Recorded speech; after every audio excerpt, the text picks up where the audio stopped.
Judy Padronia, residente sa Barangay San Pablo, Manapla, Negros Occidental.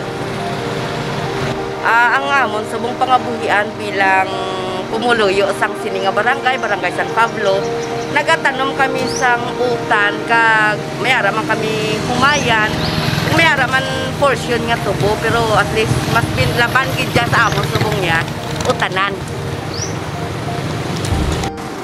Ang mahambal ko bilang isa ka beneficiary kung pumuluyo sang ini nga barangay, nagapasalamat kami nga dako sa DILG, ilabi na sa SVDP sa pagpatuman sa sininga programa, kag kabay pa nga magpadayon ng ini nga program tungod nga kadako sigit sang mabulig, ilabi na gid sa mga pumuluyo kay sa nakita wala namon diri isa man ako ka beneficiary kag ilang diri abi nga nagalibot lang sa isa ka asinda kundi bilog nga barangay, makita namon nga 90% nga nagakinahanglan ang tawo sang tubig. The RCSP program, or the Retold Community Support Program in Manapla, started way back in 2019. So, Barangay San Pablo is the barangay identified as cleared barangay, and fortunately, the program started with having a great challenge and an opportunity as well for us and the LGU and for the barangay and the people. We're being appreciative of the program since they felt that the government has listened to their needs and they were about to air their views, concerns, problems, and aspirations as people in the community. I know for myself that the project identified is not easy to implement, but because it was the #1 and the utmost need of almost all of the people.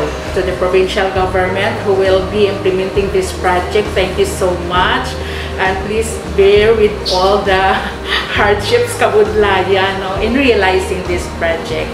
But we are thankful some support man sa provincial government, and thank you to the DILG for having this program. I hope and pray that this SBDP program will continue for the betterment of everyone living in the countryside.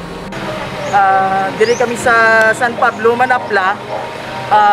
Level 3 ang aton nga project, ang aton water system level 3 para nga ma-sustain ang aton nga project. Bali ang scope sa aton obra, madrill kita sang almost 120 meters nga depth sang well. Then may linyada pagkatapos sa mga pumuluyo, almost 7 kilometers ini. Nag-come up kita sa amon nga project nga kay there's no other source aside from drilling. Then inang para ma-sustain ang project, himuon naton level 3 nga may individual nga water meter para nga sila makaplastar ang association, makaplastar ang barangay sang water association para makabayad sila sang ilang nga mga bilin sa kuryente kag sa maintenance mismo. Then this is a VFD nga project, variable frequency drive, nga hindi na ta maghimo sang elevated tank. Bali direct pumping na lang ning aton kay titungod kay limitado ang aton space. So nagkag-inisubong mag-direct pumping sufficient kag eksakto nga need mahatag naton ang water nga gina-need sa mga pumuluyo. Sa San Pablo, kumo ang iya bala sa province naging download sa local government support fund, gin-download sa province, ginhatag sa province, kag dason ining water system na 20 million kay ingon cleared barangay na sila, hindi yan lang sa cleared barangay sa insurgency or kung anong tawag nila sa ila. Kay sa una, yes, active na sila, pero sa kaluhisang malang Ginoo, matawhay naman kami di. Kabalo makamuna ang history sa Manapla, ginsubog nila sa NPA ang amon na munisipyo. Pero sa subong I can rest assured na ang San Pablo, because of all of this, ang GUI, Sa una, magpa-San Pablo ka, mo masaka ka sa langit. Subong niya, magpa-San Pablo ka, madasig na lang.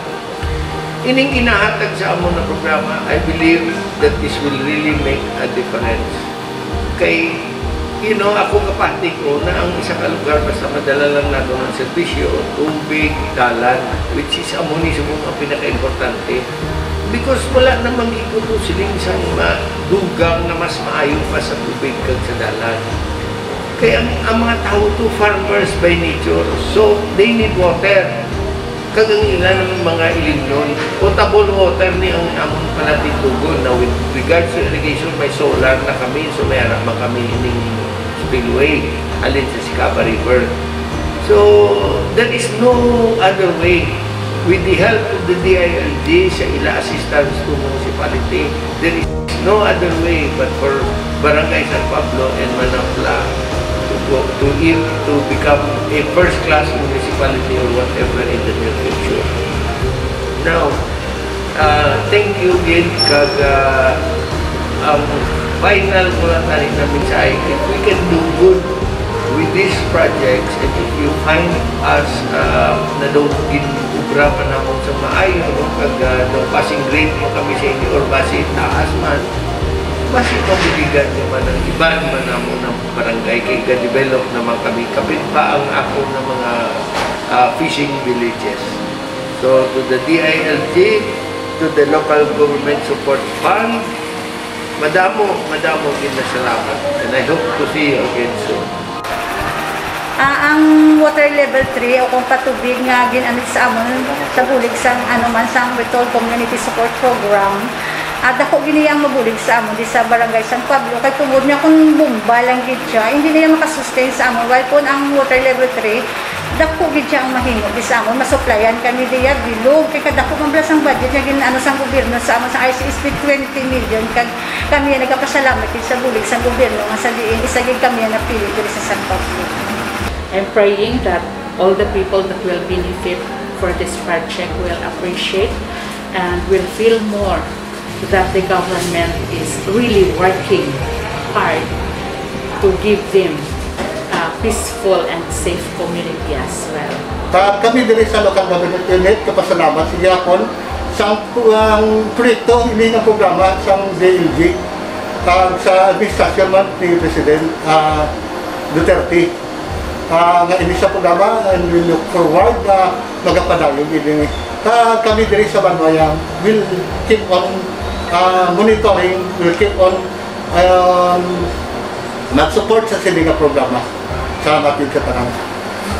Kami sa amon mga barangay council nagkapasalamat gid sa suporta nga ginhimo sa RCSP kag sa subong inang pagi na sa SBDP kag kami magabulig gid ang ini kami maghahatag gid sang suporta nga sa ini nga project nga bulig ninyo matigayon gid kag dako gid ang mahimo sa amon nga Pumuluyo agabay pa nga matigayon gid sa amon nga Pumuluyo diri sa Barangay San Pablo sa SBDP program gabay pa nga mapadayon ng ini nga programa angot sa sining patubig tungod nga dako gid ang amon nga mapasalamat kon mapatigayon ini ilabi na gid sa DILG madamo gid nga salamat kag kabay pa lauman namon ang inyo dako nga bulig sa pagpatigayon sini amo lang na madamo gid nga salamat.